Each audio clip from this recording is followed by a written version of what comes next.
You know, in this whole budget resolution stuff, I neglect to point out this debt ceiling stuff that comes a little more than a week or two later, and Nancy Pelosi says there's really nothing left to cut. And I just have to point out that President Clinton, President Bush, President Reagan, and this president have all negotiated the debt ceiling and given up something for that. So why now is because it just, no, we can't do this? Because the cupboard is there. There's no more cuts to make. It's really important that people understand that. Think of that. If that's the thing in Washington, will we ever rein in spending in Washington? Public notices. Gretchen Hamel has some ideas where they could start. Let's get right to it, Gretchen, because this is all about finding solutions. What was the first thing you would start cutting?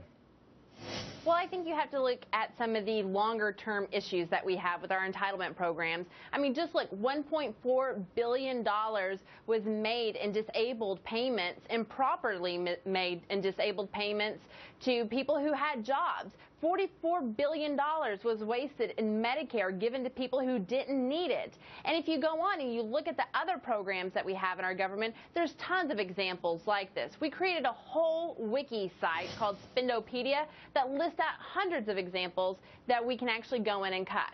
All right, but a lot of those are, and we're showing some just to sort of rock it along here, but on the catfish stuff and looking at, you know, military uniform spending, it's in the millions. And I always argue, you know, you add it up and you're talking a significant amount of change, but it's nothing approaching the change you're talking about with multi-billion adjustments and the growth of entitlements and the rest. But you have to start somewhere, I guess, right? Yeah.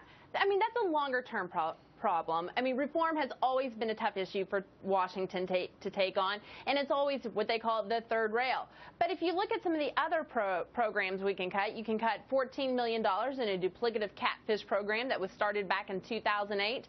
And Department of Defense wastes $82 million every year just by its uniform services. If they streamlined their uniform services, created a more efficient program, they would save $82 million. And you have to go in and look at some of the ways the USDA has been spending its money. It's actually subsidizing homeowners in Martha's Vineyard. Martha's Vineyard, of all places where some of the richest, most famous people live, they're getting subsidies because they're a royal area. All right, but, you know, a lot of people always listen to this, and I always get this, you know, these are pennies on the dollar, Neil, and you're losing sight of how much these programs mean to people. You know, you raise a very good example about the Martha's Vineyard thing. That's news to me. But I always say you have to start somewhere. And if you were to address all these so-called ancillary programs, all of these issues, you would be cutting a serious amount of money, just like it gets back to 48 million Americans on some sort of food assistance. We're not saying starve them, but we're saying, do we need 48 million Americans to be getting this? And that gets back to the basic question, where's our money going?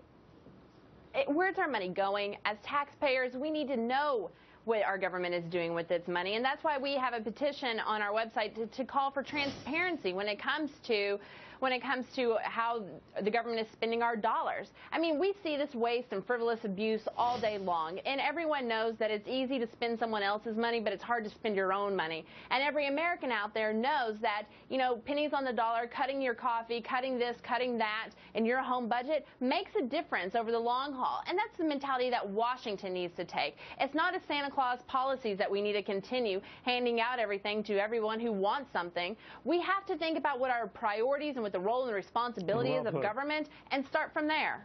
Gretchen, thank you very, very much. And